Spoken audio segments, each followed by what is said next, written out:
ونصلي ونسلم على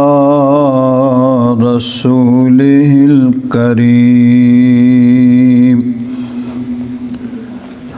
أما بعد فأعوذ بالله من الشيطان الرجيم بسم الله الرحمن الرحيم قل لو شاء الله ما تلوته عليكم ولا أدراكم به فقد لبثت فيكم عمرا من قبله أفلا تعقلون آمنت بالله صدق الله مولانا العظيم وبلغنا رسوله النبي الأمين الكريم ونحن على ذلك لمن الشاهدين والشاكرين والحمد لله رب العالمين إن الله وملائكته يصلون على النبي يا أيها الذين آمنوا صلوا عليه وسلموا تسليما اللهم صل على سيدنا ومولانا محمد وعلى آل سيدنا ومولانا محمد وبارك وسلم صلاة وسلاما عليك يا سيدي يا رسول الله وعلى آلك وأصحابك يا سيدي يا حبيب الله بلغ العلا بكماله كشف الدجى بجماله حسنت جميع خصاله صلوا عليه وآله يا صاحب الجمال ويا سيد البشر من وجهك المنير لقد نور القمر لا يمكن الثناء كما كان حقه بعد الخدا بزرگ تو ہی قصہ مختصر۔ حضرات محترم، نبی مکرم شفیع معظم صلی اللہ تعالیٰ علیہ وآلہ آلہ واصحابہ وبارک وسلم کی سیرت مبارکہ کے حوالے سے ان خوش قسمت حضرات کا تذکرہ ہو رہا ہے جو سب سے پہلے اسلام سے مشرف ہوئے، اسلام قبول کیا اور اسلام کی خاطر انہوں نے ہر قسم کی تکالیف کو اور مصائب کو خوش دلی سے گلے سے لگایا، ہر تکلیف برداشت کی اور اسلام کے دست و بازو بنے۔ انہی میں سے ایک صحابی رسول حضور کے بڑے ہی پیارے صحابی تھے، حضرت ابو ذر غفاری رضی اللہ تعالیٰ عنہ۔ ان کا تعلق قبیلہ غفار سے تھا۔ مکہ شریف سے ملک شام کو جو رستہ جاتا تھا اس رستے کے اوپر ان کا قبیلہ آباد تھا۔ فطری طور پر بت پرستی سے، شرک سے نفرت کرتے تھے اور دین حق کے متلاشی تھے۔ عام لوگ تو اس زمانے میں عرب کے اندر بت پرستی تھی، بتوں کی پوجا کی جاتی تھی، لیکن آپ کی فطرت میں بت پرستی سے نفرت تھی، تو آپ حق کی تلاش میں تھے۔ چنانچہ آپ اپنے طریقے اور اپنے خیال کے مطابق اللہ تبارک و تعالیٰ کی عبادت، تسبیح و تحمید کرتے۔ جب نبی کریم صلی اللہ علیہ وسلم نے اعلان نبوت فرمایا تو حضور کی نبوت کی اطلاع جب ان تک پہنچی کہ مکہ کے اندر ایک صاحب نے نبوت کا اعلان فرمایا ہے کہ اللہ تعالیٰ نے مجھے نبی بنا کے بھیجا ہے، تو انہوں نے اپنے بھائی سے کہا کہ تم مکہ شریف جاؤ اور جا کر جو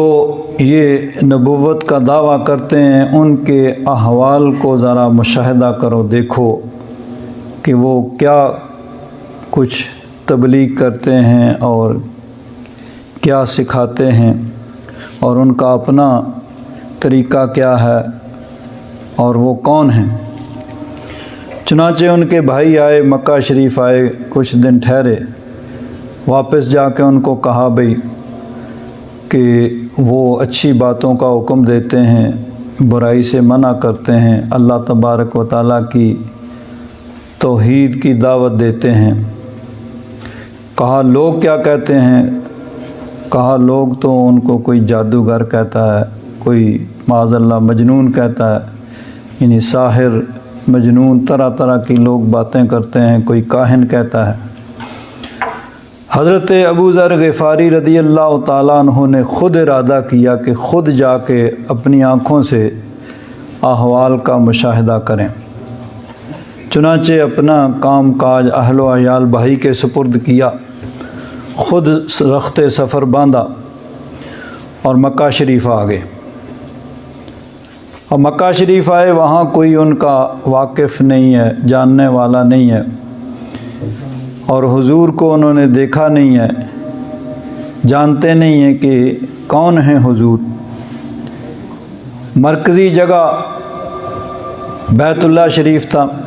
بیت اللہ شریف میں آئے، لوگوں کو دیکھا لیکن کسی سے پوچھا نہیں، کیونکہ یہ بھی جانتے ہوں گے کہ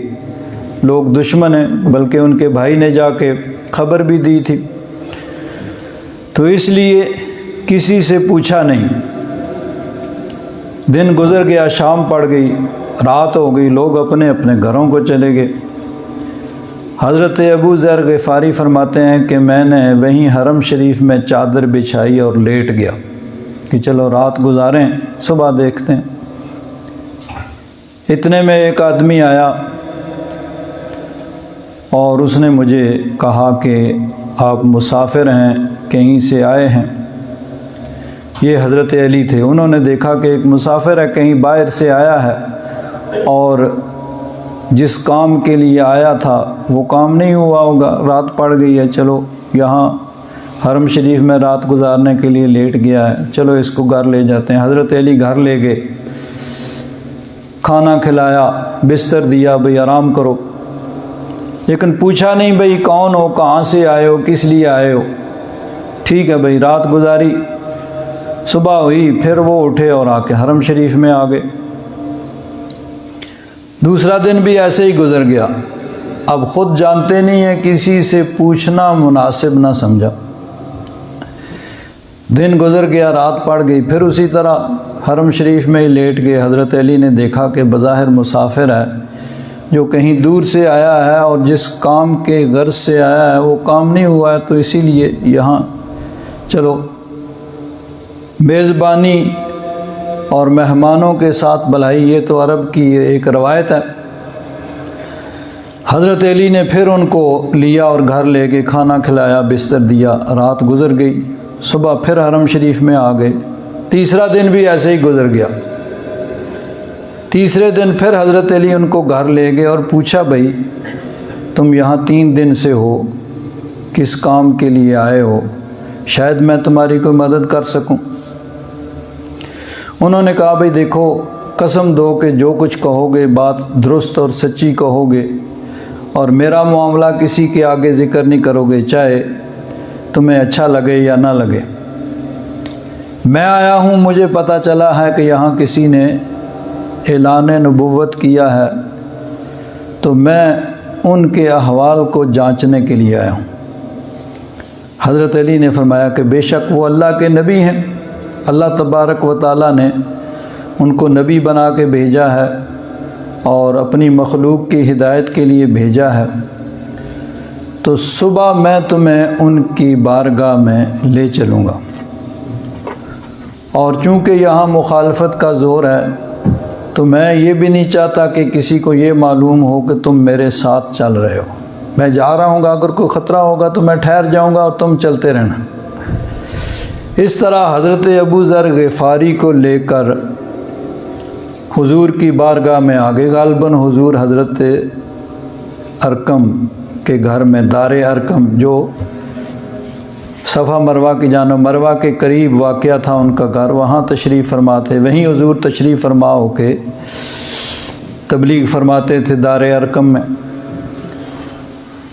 حضرت ابو ذر غفاری حضور کی بارگاہ میں حاضر ہوئے، عرض کیا کہ آپ جو کچھ کہتے ہیں مجھے ذرا بتائیں، اور جو کچھ آپ تبلیغ کرتے ہیں مجھے بھی بتائیں۔ فرماتے ہیں نبی کریم صلی اللہ علیہ وسلم نے بڑے پیارے طریقے سے، بہت ہی اچھے طریقے سے اسلام کا پیغام مجھ تک پہنچایا۔ اللہ تبارک و تعالیٰ نے میرے دل سے تمام شکوک و شبہات دور کر دیے، اور جب حضور کا کلام ختم ہوا تو میرا دل ایمان کے نور سے منور ہو چکا تھا۔ اسی وقت کلمہ پڑھ لیا، کلمہ پڑھ کے مسلمان ہو گئے۔ فرماتے ہیں حضرت صدیق اکبر موجود تھے، حضرت صدیق اکبر کو بھی خوشی ہوئی، انہوں نے عرض کیا حضور آج حضرت ابو ذر غفاری کے ساتھ آپ میرے گھر تشریف لائیں، وہاں کھانا تناول فرمائیں۔ گویا حضرت ابو ذر غفاری کے اسلام لانے کی خوشی میں حضرت صدیق اکبر نے سب حاضرین کی دعوت کی۔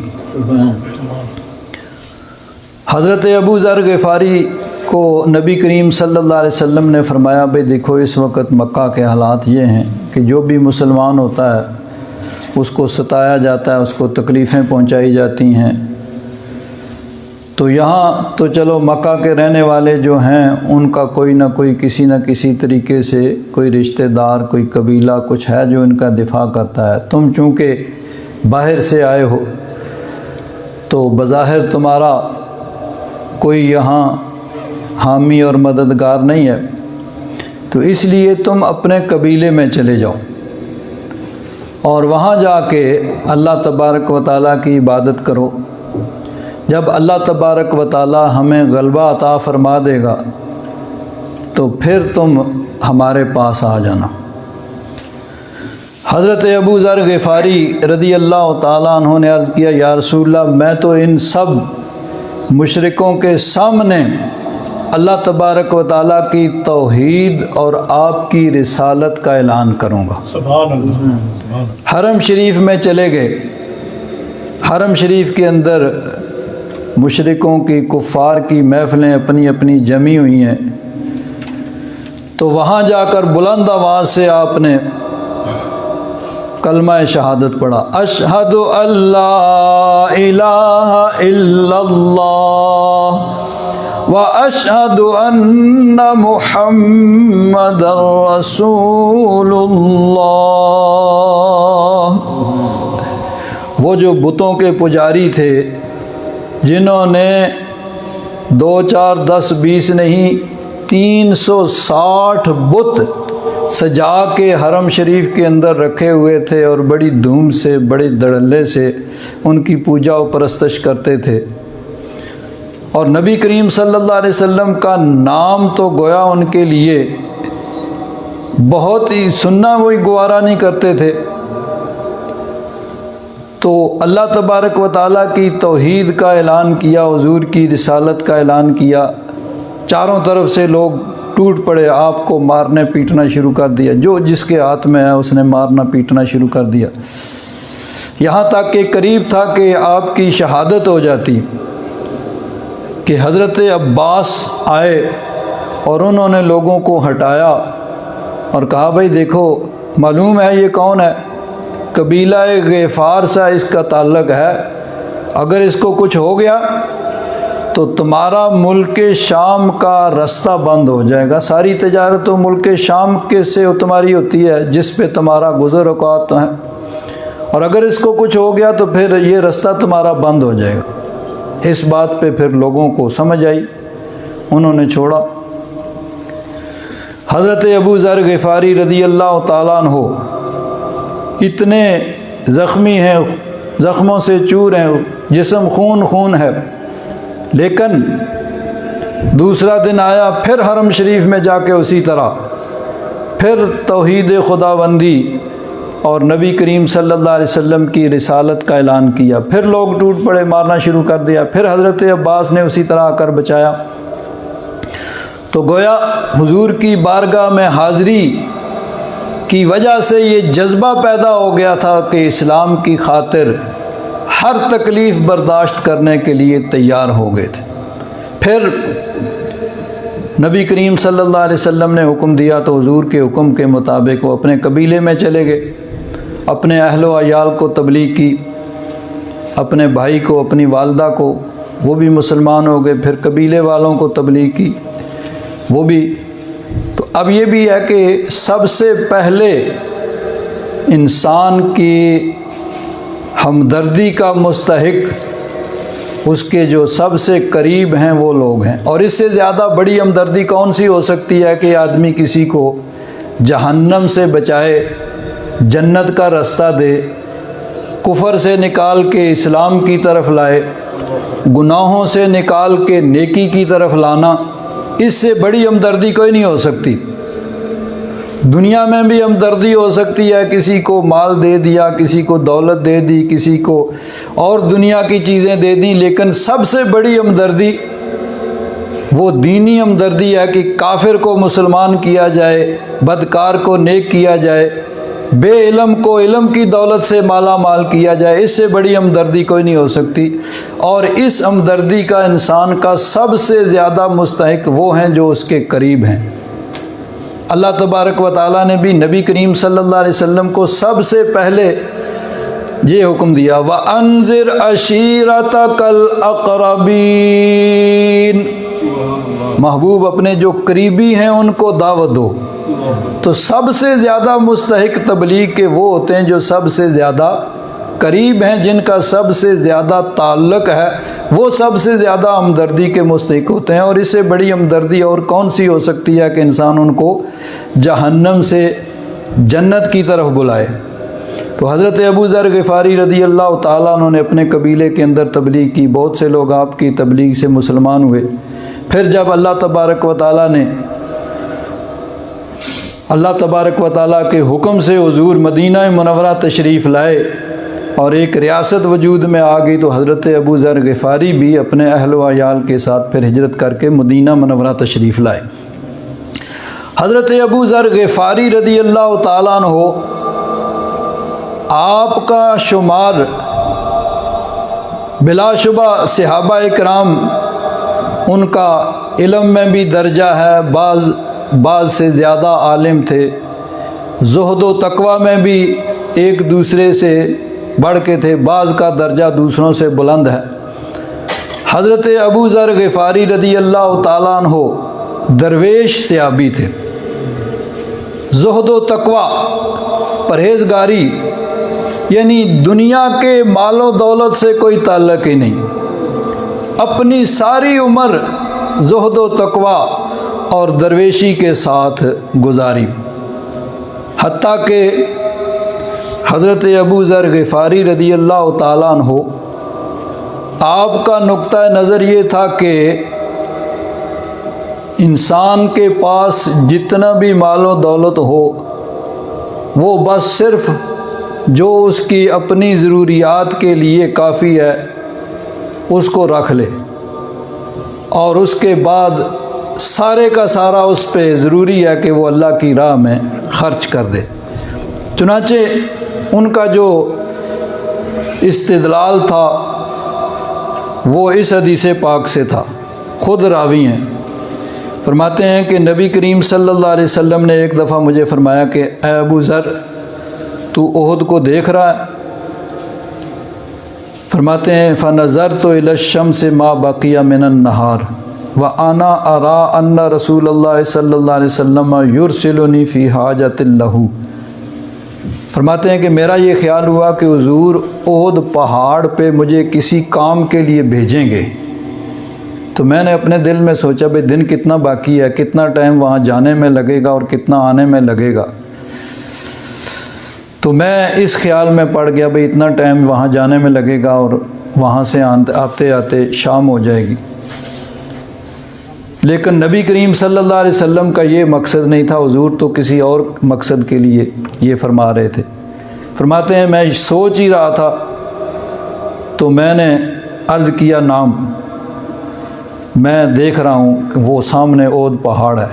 اور دل میں یہ تھا کہ اتنا ٹائم جاتے ہوئے لگتا ہے، اتنا آتے ہوئے لگتا ہے، لیکن نبی کریم صلی اللہ علیہ وسلم نے ارشاد فرمایا ما احب ان لی مثل احد ذهبا انفقه كله الا 3 دنانیر۔ فرماتے ہیں حضور نے فرمایا کہ اگر میرے پاس احد پہاڑ کے برابر بھی سونا ہو، احد پہاڑ کے برابر میرے پاس سونا ہو، تو میں اس سونے کو اللہ کی راہ میں خرچ کر دوں۔ ہاں اس میں سے صرف 3 دینار میں بچا کے رکھوں۔ آگے کئی حدیثوں میں تفسیر ہے، کوئی قرض بچانے کے لیے، کوئی اپنے اہل و عیال پر خرچ کرنے کے لیے۔ تو احد پہاڑ کے برابر بھی سونا ہو تو میں نہیں چاہتا کہ 3 دن گزر جائیں، بس میں اس کو اللہ کی راہ میں خرچ کر دوں۔ تو یہ اس بنا پہ حضرت ابو ذر غفاری رضی اللہ تعالیٰ عنہ کا نقطہ نظر یہ تھا کہ آدمی مال جمع ہی نہیں کر سکتا۔ چنانچہ اسی بنا پہ پھر علماء فرماتے ہیں کہ حضرت ابو ذر غفاری رضی اللہ تعالیٰ عنہ آپ کا یہ نقطہ نظر پوری امت سے الگ، یعنی باقی صحابہ اکرام میں سے کسی کا بھی یہ نقطہ نظر نہیں تھا، آپ کا یہ نقطہ نظر تھا۔ اور پھر آپ بڑے پرجوش، ہمارے ماضی قریب کے ایک بہت بڑے عالم گزرے ہیں حضرت علامہ مولانا شریف الحق امجدی صاحب، پوری بخاری شریف کی انہوں نے 5 جلدوں میں تشریح کی ہے، نزہۃ القاری شرح صحیح بخاری۔ اس میں وہ فرماتے ہیں کہ حضرت ابو ذر غفاری رضی اللہ تعالیٰ عنہ بہت پرجوش اور جری آدمی تھے، اور اپنے مسلک کی اعلانیہ تبلیغ کرتے تھے، یعنی ان کا نقطہ نظر جو تھا باقی صحابہ کرام کا وہ نہیں تھا۔ اب دیکھیں صحابہ کرام میں بھی بہت سے مسائل میں اختلاف ہوا ہے، فروعی مسائل کے اندر، کہ جن چیزوں کو قرآن پاک اور احادیث پاک میں جو چیزیں واضح نہیں ہیں، مجمل ہیں، ان کی تشریح کی ضرورت ہے۔ آگے تشریح میں پھر اختلاف ہوتا ہے کہ ایک کے خیال کے مطابق اس کا مطلب یہ ہے، دوسرے کے خیال کے مطابق اس کا مطلب یہ ہے۔ تو صحابہ کرام کے جمہور کو دیکھا جاتا ہے کہ اکثر صحابہ کرام نے اس سے کیا سمجھا ہے، اور جو اکثریت نے سمجھا ہے وہی درست اور حق ہے۔ تو حضرت ابو ذر غفاری رضی اللہ تعالیٰ عنہ کا نقطہ نظر یہ تھا کہ کسی قسم کا مال انسان رکھ ہی نہیں سکتا، بس ٹھیک ہے جو اپنی ضرورت ہو اس کو رکھے، 3 دن کی ضرورت کے لیے رکھ لے، اور باقی سب اللہ کی راہ میں خرچ کر دے۔ تو اس کی آپ کھل کے تبلیغ کرتے تھے، اب اس سے پھر انتشار پھیلتا تھا۔ حضرت عثمان غنی رضی اللہ تعالیٰ عنہ نے پہلے آپ کو ملک شام بھیجا، مدینہ شریف میں لوگ آپ سے پوچھتے، آپ اپنے جو نقطہ نظر تھا اس کو بیان کرتے، پھر لوگ دوسری طرف جا کے پوچھتے بھائی وہ تو یہ کہہ رہے ہیں۔ اب ظاہر بات ہے کہ پھر اس میں انتشار پھیلتا۔ ملک شام میں گئے، اس وقت حضرت عثمان غنی رضی اللہ تعالیٰ عنہ کے خلافت میں حضرت امیر معاویہ شام کے گورنر تھے۔ جب دمشق پہنچے تو وہاں پر بھی یہی مسئلہ کھڑا ہو گیا، وہاں پر بھی اختلاف اور انتشار پھیل گیا۔ حضرت امیر معاویہ نے پھر حضرت عثمان غنی کو خط لکھا کہ ان کی وجہ سے یہاں انتشار ہو رہا ہے۔ حضرت عثمان غنی نے ان کو پھر مدینہ شریف بلا لیا۔ مدینہ شریف آئے تو خود بیان کرتے ہیں کہ سب لوگ ان کے پاس ٹوٹ پڑے اور کہتے ہیں کہ فَقَدِمْتُهَا فَقَصُرَ عَلَيَّ النَّاسُ حَتَّى كَأَنَّهُمْ لَمْ يَرَوْنِي قَبْلُ ذَلِكَ کہ اتنے لوگ میرے پاس آ گئے کہ گویا انہوں نے مجھے پہلے کبھی دیکھا ہی نہیں ہے۔ تو پھر انہوں نے خود گزارش کی حضرت عثمان غنی سے، پھر اب کیا کرنا چاہیے؟ نقطہ نظر جو تھا اس پہ وہ پکے تھے، بھئی یہی درست ہے کہ مال جمع کر ہی نہیں سکتے، بس ٹھیک ہے جو تمہاری ضرورت کا ہے اس کو رکھو اور باقی جو ہے اس کو اللہ کی راہ میں خرچ کرو۔ حالانکہ باقی صحابہ کرام، اب دیکھیے اگر یہ بات کہ مال جمع نہیں کر سکتے، اب اگر مال انسان، باقی صحابہ کرام کا نقطہ نظر یہ تھا کہ انسان پہ زکوٰۃ فرض ہے، وہ باقاعدگی کے ساتھ پورا حساب لگا کے پوری زکوٰۃ ادا کرے، زکوٰۃ ادا کرنے کے بعد جو اس کے پاس بچے اس کو وہ جمع کر سکتا ہے۔ حضرت عبداللہ بن عمر، بخاری شریف کے اندر یہ حدیث پاک ہے، حضرت عبداللہ بن عمر سے ایک آدمی نے پوچھا کہ اس کے بارے میں آپ کا کیا؟ والذین یکنزون الذھب والفضة ولا ينفقونها فی سبیل اللہ فبشرہم بعذاب علیم۔ یہی چیز حضرت ابو ذر غفاری بھی کہتے تھے کہ جو سونا چاندی جمع کرتے ہیں اور اللہ کی راہ میں خرچ نہیں کرتے ہیں ان کو دردناک عذاب کی خوشخبری دے دو کہ ان کو دردناک۔ تو حضرت ابو ذر غفاری بھی یہی کہتے تھے بھئی جن کے پاس سونا چاندی ہے، جو اللہ کی راہ میں خرچ نہیں کر رہے، انہوں نے گھر میں رکھا ہوا ہے، وہ سب عذاب کے مستحق ہیں۔ تو حضرت عبداللہ بن عمر نے فرمایا کہ من کنزہا فلم یؤد زکاتہا فویل لہ، کہ جو مال و دولت سونا چاندی جمع کر کے رکھے اور اس کی زکوٰۃ نہ دے تو بلا شبہ وہ اس وعید کا مستحق ہے کہ اس کو اللہ تبارک و تعالیٰ کی طرف سے یہ دردناک عذاب پہنچے گا۔ وَإِنَّمَا كَانَ هَذَا قَبْلَ أَن تُنزَلَ الزَّكَاةُ، زکوٰۃ کا حکم نازل ہونے سے پہلے یہی حکم تھا کہ مال جمع نہیں کر سکتے۔ فَلَمَّا أُنزِلَتْ جَعَلَهَا اللَّهُ طُهْرًا لِلْأَمْوَالِ، کہ جب اللہ تبارک و تعالیٰ نے زکوٰۃ کا حکم نازل فرما دیا تو اب زکوٰۃ کا حکم نازل ہونے کے بعد وہ زکوٰۃ مالوں کی طہارت کا اور پاکیزگی کا ذریعہ بن گیا کہ جو آدمی باقاعدگی سے زکوٰۃ ادا کرتا ہے، زکوٰۃ ادا کرنے کے بعد اگر اس کے پاس مال بچتا ہے اور اس نے جمع کر کے رکھا ہوا ہے تو وہ اس زمرے میں نہیں آئے گا جن کے لیے کہا گیا ہے کہ وہ ان کو اس جمع کرنے کی وجہ سے، یعنی کنز جس پہ اللہ تبارک و تعالیٰ نے وعید سنائی ہے کہ وہ خزانہ جو جمع کر کے مال و دولت سونا چاندی رکھا ہوا ہے وہ اسی کو کہیں گے جس کی زکوٰۃ نہ ادا کی جائے۔ حضرت مولانا شریف الحق امجدی صاحب بھی یہی فرماتے ہیں کہ ارشاد فرمایا زکوٰۃ کے مشروع ہونے سے پہلے یہی حکم تھا، مگر زکوٰۃ کے حکم کے بعد بقدر زکوٰۃ مال دینے کے بعد جو بچے اس کو جمع کرنا ممنوع نہیں ہے، اور اگر کوئی زکوٰۃ نہیں دیتا تو پھر وہ اس وعید کا وہ بھی مستحق ہے کہ وہ دردناک عذاب اس کو اللہ تبارک و تعالیٰ کی طرف سے پہنچے گا۔ تو یہ جمہور صحابہ کرام رضوان اللہ تعالیٰ علیہ مجمعین کا یہی نقطہ نظر تھا کہ جو آدمی زکوٰۃ باقاعدگی سے ادا کرتا ہے، زکوٰۃ ادا کرنے کے بعد وہ مال اگر اس کے پاس جمع ہے تو وہ برا نہیں ہے۔ لیکن حضرت ابو ذر غفاری رضی اللہ تعالیٰ عنہ اور علماء فرماتے ہیں کہ جو نبی کریم صلی اللہ علیہ وسلم نے فرمایا کہ میرے پاس اگر احد پہاڑ کے برابر سونا ہو تو میں اس کو 3 دن تک جمع نہ رکھوں بلکہ 3 دن رکھوں اور باقی سارا اللہ کی راہ میں خرچ کر دوں،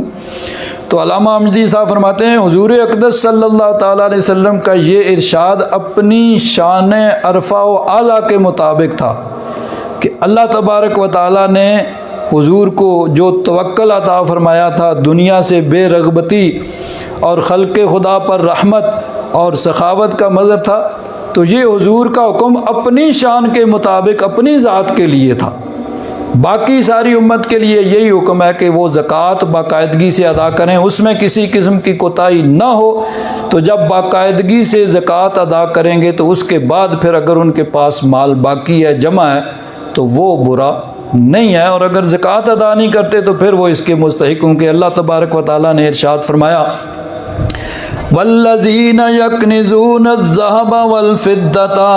ولا ينفقونها فی سبیل اللہ فبشرهم بعذاب علیم۔ جو سونا چاندی مال و دولت جمع کر کے رکھتے ہیں، اللہ کی راہ میں خرچ نہیں کرتے، اس کا یہی مطلب ہے کہ اس کی زکوٰۃ ادا نہیں کرتے، تو پھر وہ اللہ تبارک و تعالیٰ کے عذاب کے مستحق ہوں گے۔ اور اس کے بارے میں بہت سی احادیث ہیں۔ خود حضرت ابو ذر غفاری رضی اللہ تعالیٰ عنہ فرماتے ہیں کہ نبی کریم صلی اللہ علیہ وسلم نے ارشاد فرمایا کہ جو آدمی سونا چاندی مال و دولت جمع کر کے رکھتا ہے اور اس کی زکوٰۃ ادا نہیں کرتا، بشر القانزین بردف یحمى علیہا فی نار جہنم، کہ جو مال و دولت جوڑ جوڑ کے رکھتے ہیں اور مطلب یہی ہے کہ اس کی زکوٰۃ ادا نہیں کرتے، تو جہنم کے اندر ایک پتھر جمع کیا گرم کیا جائے گا جہنم کی آگ میں، اور جہنم کی آگ جو ہے وہ دنیا کی آگ سے 99 گنا زیادہ سخت ہے۔ تو دنیا کی آگ میں اگر پتھر کو گرم کیا جائے تو وہ آگ کا کام کرتا ہے، آگ کی طرح جلاتا ہے، تب جہنم کی آگ میں وہ پتھر گرم کیا جائے گا۔ اور فرمایا ثم یوضع علی حلمۃ ثدی احدہم حتی یخرج من کتفہ، کہ وہ سینے پہ رکھا جائے گا تو وہ پیچھے سے جو مونڈے کی ہڈی ہے وہاں سے نکلے گا، اور شانے کی ہڈی پہ رکھا جائے گا تو وہ نیچے سے یعنی سینے سے نکلے گا، اتنا وہ گرم ہوگا۔ اس طرح اس پتھر کے ساتھ اس کو عذاب دیا جائے گا جو زکوٰۃ ادا نہیں کرتے۔ تو حضرت ابو ذر غفاری رضی اللہ تعالیٰ عنہ کا اپنا ایک نقطہ نظر تھا، اس وجہ سے پھر حضرت عثمان غنی رضی اللہ تعالیٰ عنہ نے فرمایا کہ آپ پھر کہیں مدینہ شریف کے قریب کسی جگہ آپ تشریف فرما ہو جائیں۔ چنانچہ حضرت ابو ذر غفاری رضی اللہ تعالیٰ عنہ پھر مدینہ شریف کے قریب ایک جگہ تھی ربضہ اس کا نام تھا، کوئی گاؤں یا کوئی چھوٹی سی باہر جگہ تھی، وہاں چلے گئے، وہاں رہتے تھے۔ حضرت عثمان غنی رضی اللہ تعالیٰ عنہ نے ان کو بکریاں دیں، بھائی ٹھیک ہے ان کو وہاں رکھو، دودھ پیو اور ان کا گوشت کھاؤ اور وہیں پہ رہو۔ تو حضرت ابو ذر غفاری رضی اللہ تعالیٰ عنہ خود انہوں نے گزارش کی تھی، تو ان کی گزارش پہ حضرت عثمان غنی نے ان کو وہاں بھیج دیا، اور پھر وہیں پہ حضرت عثمان غنی رضی اللہ تعالیٰ عنہ کا وصال ہوا۔ چنانچہ حدیث پاک میں آتا ہے کہ حضرت ابو ذر غفاری رضی اللہ تعالیٰ عنہ وہاں جب بیمار ہوئے، دیکھا اب زندگی کی کوئی امید نہیں، تو ایک آپ کی اہلیہ تھی، بیوی تھی، اور کوئی وہاں نہیں تھا۔ ان سے کہا بھئی جب میں فوت ہو جاؤں تو جو کپڑا موجود ہو اس میں مجھے کفن دے دینا۔ انہوں نے کہا دیکھو آدمی بیمار ہوتا ہے، درست بھی ہو جاتا ہے، آپ ایسی باتیں نہ کریں۔ تو انہوں نے کہا نبی کریم صلی اللہ علیہ وسلم نے، ہم 4 آدمی موجود تھے تو حضور نے فرمایا تھا تم 4 میں سے ایک جنگل میں فوت ہوگا، 3 میرے ساتھی وہ شہر میں پہلے فوت ہو چکے، اب میں ہی باقی ہوں تو میں ہی جنگل میں یہاں فوت ہوں گا۔ تو انہوں نے کہا پھر جنازہ، انہوں نے کہا جنازے کا اللہ تبارک و تعالیٰ انتظام کرے گا، کہ حضور نے فرمایا تھا کہ جنازے کے لیے خود ہی لوگ آ جائیں گے۔ حضرت ابو ذر غفاری رضی اللہ تعالیٰ عنہ کا وصال ہوا، آپ کی اہلیہ باہر نکلی کہ دیکھوں کوئی آدمی، دیکھا کہ ایک قافلہ آ رہا ہے حاجیوں کا قافلہ آیا، تو ان کو انہوں نے کہا بھئی اللہ کا ایک نیک بندہ فوت ہو گیا، تم اس کا جنازہ پڑھو۔ انہوں نے پوچھا وہ کون ہے؟ انہوں نے کہا وہ ابو ذر غفاری ہیں۔ وہ قافلے والے کون تھے؟ حضور نبی کریم صلی اللہ علیہ وسلم کے صحابی جن کو صاحب النالین کہا جاتا ہے، حضرت عبداللہ بن مسعود رضی اللہ تعالیٰ عنہ، جو تمام صحابہ کرام میں سب سے بڑھ کر فقیہ صحابی تھے، اور ان کا کام یہ تھا جہاں حضور تشریف فرما ہوتے حضور کے جوڑے مبارک وہ سنبھال لیتے، اس لیے ان کو صاحب النالین کہا جاتا ہے۔ اور کسی نے پوچھا آپ اتنے بڑے فقیہ کیسے بن گئے؟ کہا بس حضور کے جوڑوں کی برکت ہے کہ حضور کے جوڑے میں سنبھالتا تھا، اللہ تعالیٰ نے فقاہت عطا فرما دی۔ تو یہ حضرت عبداللہ بن مسعود اور ان کے ساتھی تو انہیں کہا ہے حضرت ابو ذر غفاری حضور کے اتنے پیارے سے ابھی اللہ تعالیٰ نے ہمیں موقع دیا ان کے جنازے کا، انہوں نے کفن دیا اور ان کا جنازہ پڑھا اور وہیں پہ ان کو دفن کیا۔ تو حضرت ابو ذر غفاری رضی اللہ تعالیٰ عنہ نبی پاک صلی اللہ علیہ وسلم کے بڑے پیاری صحابی اور بہت ہی زاہد، یعنی صحابہ کرام میں سے بھی سارے صحابہ کرام نیک متقی پرہیزگار خوف خدا رکھنے والے ہیں، لیکن اگر کسی زاہد اور عابد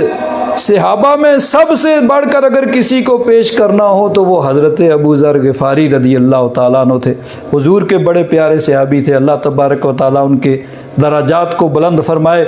اور اللہ تبارک و تعالیٰ ہم سب کو ان کے صدقے میں نیکی کی توفیق عطا فرمائے۔ وآخر دعوانا الحمد للہ رب العالمین۔